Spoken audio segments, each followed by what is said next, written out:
So we've established I do in fact have a lot of unread books, unfortunately. Specifically, I have been building up my chunky book collection unintentionally. And I've come to realize I've been a bit scared of reading bigger books. These are all of my largest books that I have not read on my shelf right now. These books are almost 800 pages. I have yet to collect a 1,000 plus page book for my bookshelves, but I do plan to get there one day. So I thought, why not try to read 3 big books in 3 days? Yeah, sounds insane, sounds absolutely impossible, but I'm here for it and I'm gonna try it. It is currently, what time is it? 1:06 p.m. and I have not started my book for today. I know there are 2 books on here that I really want to read. The third one is kind of up to chance. One book I know I'm gonna be getting to is The Raven, Scholar by Antonia Hodgson. This has been reviewed by so many people that I follow online and they have absolutely loved it.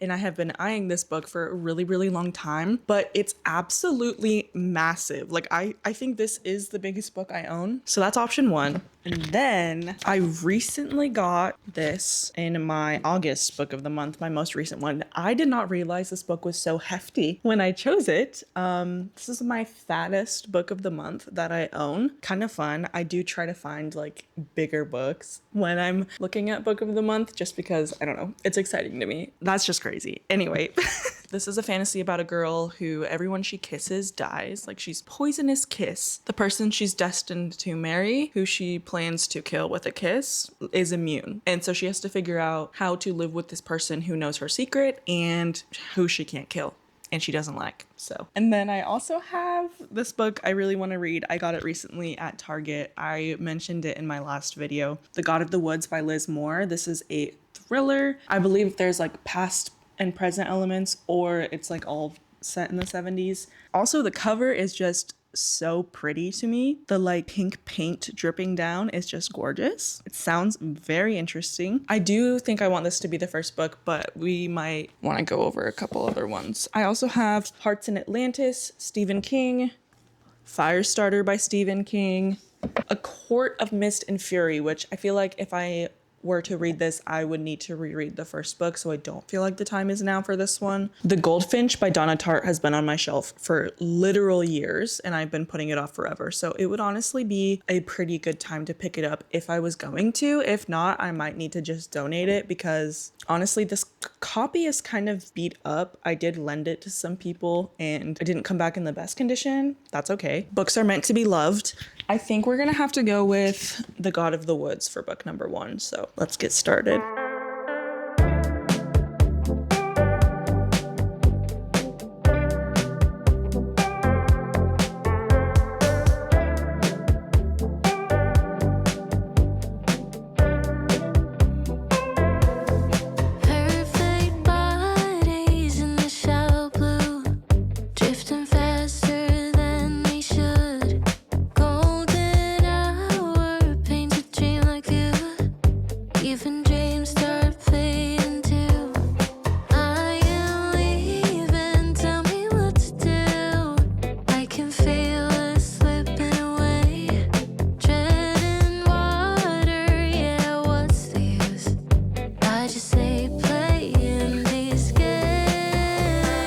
You guys, I was not prepared for how good this book was about to be. I just finished getting ready and all that jazz. I have been sipping on a coffee. I have not had coffee for a couple of days because I have been a little bit ill and it was upsetting my tummy, and I'm really happy that I can actually drink a coffee right now because it's perfect for when I'm reading.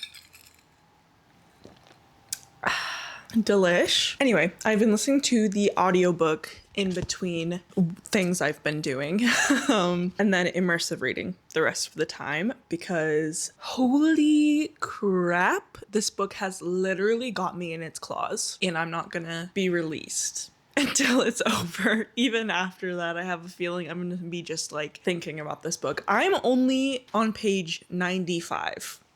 This far into the book. I just reached part 2, we are right away introduced to a wide cast of characters. We have quite a few different POVs right now. I think we're up to 4 or 5. So there is this summer camp. We're in the summer of 1975. This camp is basically at the base of this hill where the Van Laars live.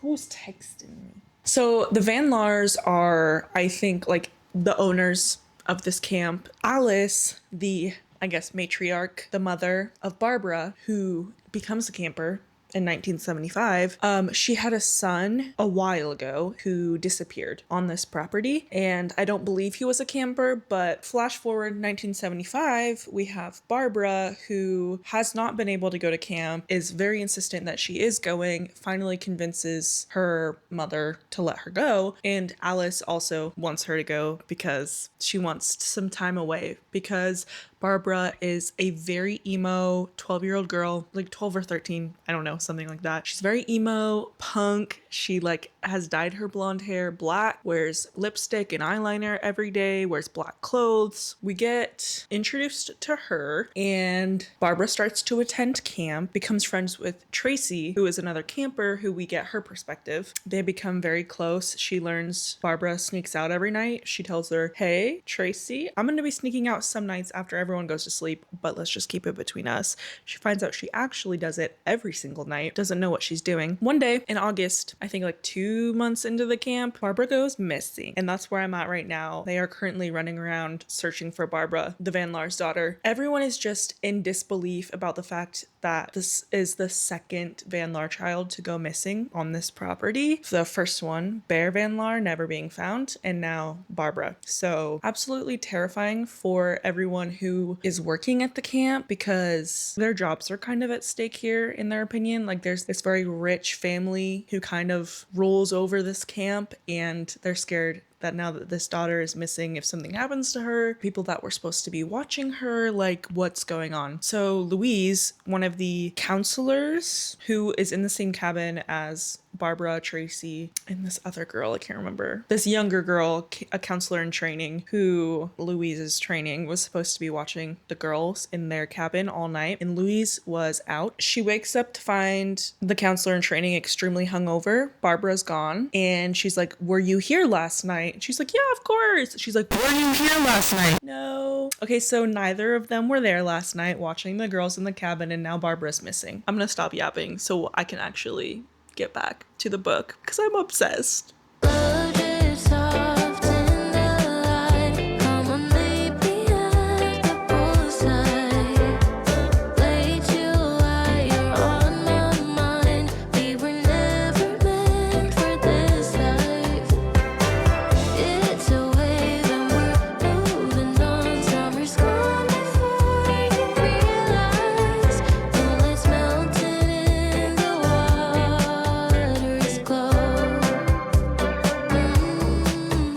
Update number 2 for you. It is currently 5:34 p.m. and I am quite a bit further into this book now. I'm on page 350. I literally just had to take a break and scarf down a trail mix and a Gatorade because I did not realize how hungry and thirsty I was. I've basically been in like a coma reading this book. It is so good. I cannot put it down. I genuinely do not understand what is in this book making it so good. It feels like I'm watching a TV show. Specifically, I recently watched Broadchurch on Netflix. It is a crime thriller kind of show. Takes place in a little town called Broadchurch in England, and a little boy shows up on the beach. And it's very tragic. His name is Danny Latimer. A investigation breaks out. It's a season-long investigation where you're interviewing members of the town. Everyone is intertwined in some way. And it's just, oh my gosh, the investigation, all of it, the character work, it's beautiful and I love it. This book, it is admittedly a very different setting. You know, it's a summer camp in 1975 and no one is deceased, but the investigation aspect and the different point of views we're getting, like the little different snippets of the story we're getting fed to help lead us to what happens is so good. It reminds me a lot of Broadchurch, and for that reason, I'm just absolutely loving this. Genuinely, like, I'm so gripped. Like, I'm not gonna put it down until I'm done, but I was also forgetting to update you, so I was like, okay, maybe I need to take a second, feed myself, hydrate, update. It's been interesting from the beginning, but now it's getting really, very, truly very interesting. And I'm like itching to find out the truth behind what happened and Barbara's disappearance and where she is. It's so good. I have to keep reading. Like, this is insane. This is a really good first choice. Some things just fade in me, let them go. Perfect bodies in the shallow blue. Didn't think you'd look for me. Would it kill you just to make a move? Nothing good comes for free. I am leaving, tell me what to do. I can feel us slipping away. Shape emotions, say nothing new. But I still break just the same. Slow drifts soft in the light. Come on, meet me at the poolside. Late July on my mind. We were never meant for this life. It's a way that we're moving on. Summer's gone before you realize. Moonlight's melting in the water is cold. Some things just fade in me, let them go. Holy crap. You can probably guess I just finished this book and I don't even know what to think right now. I'm like in shock. Not the ending I was expecting at all. And I don't know how I feel about it. Like, genuinely, I'm just like, what? I think right now I'm gonna put it at a 4.5 star. It's really, really, really, really good. But I feel like the ending just like threw it for me. I just was not expecting that. And I can't say anything without spoiling it, but what on earth? I just want to talk to somebody who's read this book so they can tell me what they thought about it, because I genuinely am in disbelief of this book. Very, very good, but holy cow. Also, this took a long time. I mean, I did read this faster than I think I'll read the other books because I did have the audiobook, thank goodness. And I did read it pretty fast. I think I've mentioned before, I read thrillers really, really fast. Because I have to know what happens. It's the same with like thriller shows or mysteries. This is, I guess, less a thriller, more of just a mystery. I read them very, very, very fast. This, no exception. And I sat down and I basically did not get up until it was done, except for to make myself eat something because I couldn't do anything else but read this book. Though I have been reading for many, many hours, I feel tempted to pull out another book and start reading so that I don't have to spend 15 hours reading on the couch tomorrow. I guess I'll let myself take a break and I can get back to reading tomorrow morning or something. But holy cow, starting off with a banger. All right, I'll see you guys tomorrow. Hello and good morning, or afternoon. It's literally 3:45 p.m. I got my nails done with Sarah. I think they look so cute. Just very simple pink nails. Anyway, happy day 2, reading 3 big books in 3 days. Today I'm reading The Raven Scholar. I have already started it, barely. I'm on page 43. I have barely made a dent. I also have the audiobook via Spotify. My audiobook listening hours just renewed last night. So I am listening to this and I looked at the audiobook. It is a 24-hour audiobook. Help me. Oh my gosh. I think that's the equivalent of it, or maybe longer, or I mean, it might be longer. Anyway, I'm scared. I'm scared. First impressions though, I think we're following Nima. She's our main character. There's kind of a lot going on. So bear with me while I try to explain this. Nima and her twin brother, I forgot his name's like Ruko or something. Nima and her twin brother and their mom are called to the kingdom. Their father was a traitor or something, and they are allowed to live in the kingdom under very specific circumstances and surveillance. On their 16th birthday, which makes them adults at this time, they get called to the kingdom, and basically they get interrogated by the emperor, and he's like, I could have one of you go and do this, and I don't remember. I think he wants one of them to go be a scholar and the other one just to like do whatever. So Nima gets chosen by the emperor to do this, and her brother's like, what the heck, that's not fair. And then he's like, I would be so much better. And the king's like, well, is she not loyal? Like, are you more loyal? Like, answer me. And he's like, no, she's super loyal. And the king's like, answer me. He's like, no, she's loyal. And then they decide she's not. He's like, okay, well, neither of you get to win. I can't just let her go knowing she knew about this traitorous thing happening and let you go on to be a scholar. So bye. And he's like, no. And the emperor's like, well, you want to decide both your fate? If you want, you can decide that she gets exiled and you can go. And he was like, yeah, let me choose that. So he chooses to exile his sister. Crazy. And now we're in Nima's POV, and I think we did a time jump. I'm not entirely sure because now it seems like she's just chatting with someone and they're in school or something. And I think I missed something because I was listening to audiobook and then setting the camera up. I'm going to go back. At the rate I'm currently going, I will finish the book at approximately 4 a.m.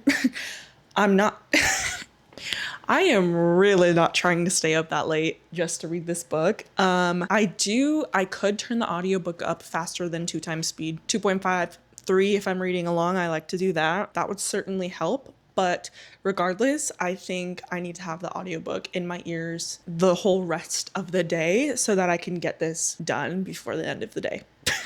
Because for some reason I decided to sleep in and not read or do anything before I got my nails done. And then I came home and postponed reading the book once again. So wish me luck, everybody. Let's read.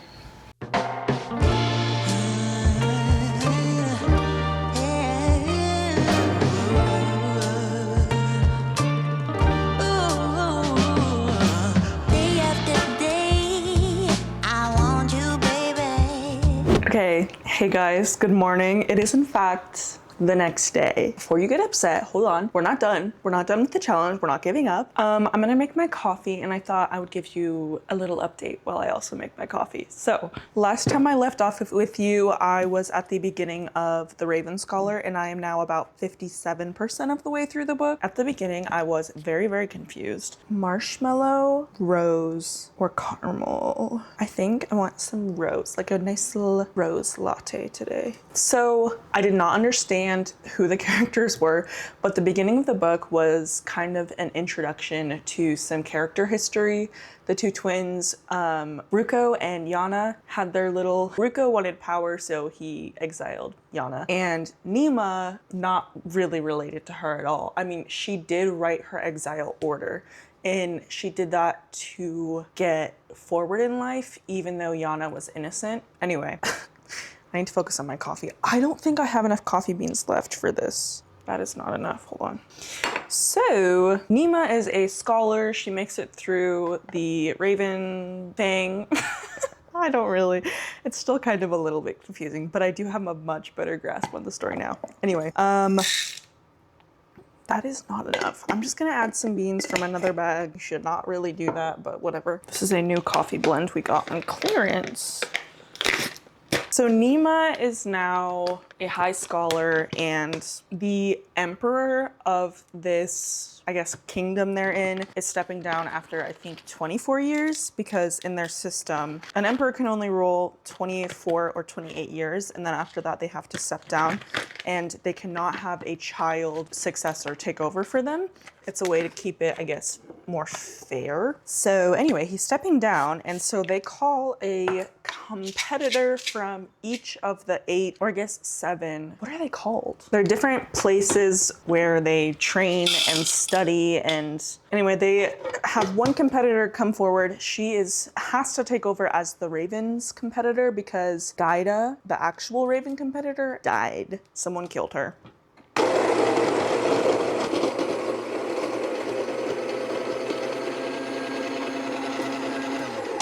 Nima does not want the throne. Oh, I don't know if I mentioned. The competitors are competing for the throne. Whoever wins gets to be emperor, gets to rule. And there's a few people she's trying to prevent from ruling, but she also does not want to be in power. She does not want that responsibility, so she's stressed. There's a lot going on. I am enjoying the book. I will say that. I am liking it. I understand the hype. It did take a while for me to kind of figure out what the heck was going on because I was a little bit confused. But now that I understand what's going on, it's a very good story. That being said, my audiobook listening hours just ran out on Spotify with myself at 57% through the book. Now I'm trying to maximize my time here. While I'm doing things that require me to listen to my book instead of sit down and physically read it, I need to switch to an audiobook. I need to switch to another book so I can do things before work and still get 3 books in. Because, like I said, it's the next day. I'm still not done with the Raven Scholar. I'm on day 3 with 1.5 books done. I need to read 1.5 books today. So that is insane. Not only is it I need to read 1.5 books and I work today, I need to read 1.5 fat books. 57% of the way through Raven Scholar. I am putting it down for now. I'm not DNFing. We're coming back to this. And then I'm picking up Firestarter by Stephen King because the audiobook was available right away. And this was another one of my big books that was on my shelf. Come on. So I'm starting Firestarter. I'm listening to the audiobook while I clean up, get ready, all of that jazz. I will have it for my 30-minute drive to work as well, and then my drive home, and ideally I will be almost done with this by the time I get home from work, and then I can spend the rest of the evening finishing the Raven Scholar. That is my plan, because this has to be about efficiency and maximizing my time now because we're running out of time. And it's no one's fault but my own because I simply get very distracted and I do side quests instead of reading the books that I'm supposed to be reading. So it's 1:11 p.m. I have been reading, okay? I didn't get ready yet. I didn't film it. I didn't feel like turning the camera on yet, but I have been reading. That's how I got to 57% through Raven Scholar, and to like 10-ish% of the way I've gotten through Firestarter now. So goal is finish Firestarter either, I don't know if I can make it happen before work because I have 3 hours until I have to clock in. Yeah, that's not happening. That is not happening. Ideally, I get it done shortly after work and then we finish the Raven Scholar. I have a feeling I'm gonna be up very late tonight reading these books. That's my update for now. I don't know if I'm gonna film any of me actually sitting down reading before I go to work because I have so much crap to get done. So I might just end up seeing you after work. Night after night, I need your love. When everything's wrong, you come and make it right, yeah. And I feel so high in love. When it's cold, when it's dark, and I feel like I'm done. Guys, you can tell I am now home from work. I was gonna update you a lot sooner. It's almost midnight. I was gonna update you a lot sooner, but the camera, I came home to find out that I did not charge it. It was completely dead. So anyway, I did not finish Firestarter before work, but I did just finish it about an hour ago and it was really good. It's a very interesting story. It's not a horror. I feel like most of the time I assume a Stephen King book will be a horror, but he actually has quite a few different genres that he does write. This one is about a guy, Andy, and his daughter, Charlie. To put it simply, there's a lot to the story, but Charlie is a pyrokinetic, which means she can start fires with her mind, and it's very dangerous. Obviously, the government is looking for them, wants her, and it's a big cat and mouse game between Andy, Charlie, and this group of government people who want to experiment on her, use her. Andy just obviously wants to protect his daughter. So yeah, it left off on almost kind of a cliffhanger at the end. And then I found out it's not a series by any means. He published this in 1980 and never wrote any more about Charlie and Andy. So that's fine. It was a very good book. I gave this one 4.75 stars. This was so close to a 5-star read for me, but I don't know. There's just a couple very, very small things where I was like, with that being in there, I just don't know if it can be a 5-star. And I don't want to spoil it, but Stephen King writes some very interesting characters. I've said this before. Some of them are a little extreme. They do some wacky things. This book is no exception, and just some of the language around characters, it just makes me cringe. For that reason, it's not a 5-star, but very, very close. Very compelling story. I almost feel like I like it more than Mr. Mercedes, and I really, really like that one. Anyway, now that that one is done, I have been reading, once again, The Raven Scholar. I am on page 411. I'm at around 65% of the way through this book, maybe 70. Things are getting much, much, much more interesting. The contenders are kind of traveling to the different kingdoms, I guess. Nima is the Raven Scholar, the Raven contender. Her best friend / ex-lover Cain is the tiger? No. What is Cain? He's another one. There's like the bear, the monkey, the raven, the ox, and then a few other ones. And they all represent different like elements of personality, of like character, things like that. And I think they choose to go into these like houses to study based on what they represent anyway. So they're all competing, they're all contenders to be on the throne, and they are all fighting. They are doing these trials to see who gets the most points, who's gonna win. Nima, like I said, does not want to win, but she finds herself unexpectedly good at a few things that she wasn't anticipating, and she's kind of making her way up in the ranks, and it's making her a little nervous because she kind of wants Cain to win. But it is midnight. I do have I think I could finish this in 3 hours or less. So in order to help me not stay up any later than 3 a.m., I'm gonna get back to reading this immediately. Just one look at your face, and your smile takes me home. You are my sunshine, and you fill me up with all them good vibes. Would you keep it up? Oh, just a little bit longer, baby. Just a little bit longer, baby. Just a little bit longer, baby. Day after day, I wanna give my love to you. Oh, night after night, don't let me go. You spin me around, I could do this every day. 'Cause I feel so high in love. When it's cold, when it's dark, when I feel like I'm done. Just one look at your face, and your smile takes me home. You are my sunshine. My sweet, sweet reader friends, good morning.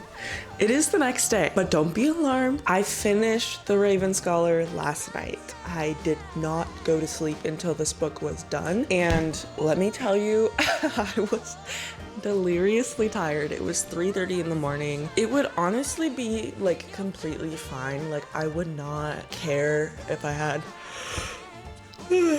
I wouldn't care about staying up that late reading if I didn't have to work a real job. But because I do not make money off of this at the moment, I have to rely on other income. So I stayed up till about 3:30 in the morning finishing The Raven Scholar. And holy crap, 5 stars.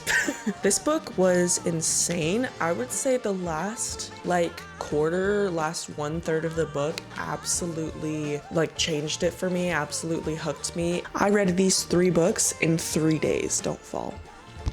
Thank you so much for watching. Thank you for being here. If you haven't already, don't forget to subscribe and hit the like button. It actually helps a ton. That's all for now. Okay, I love you. Bye.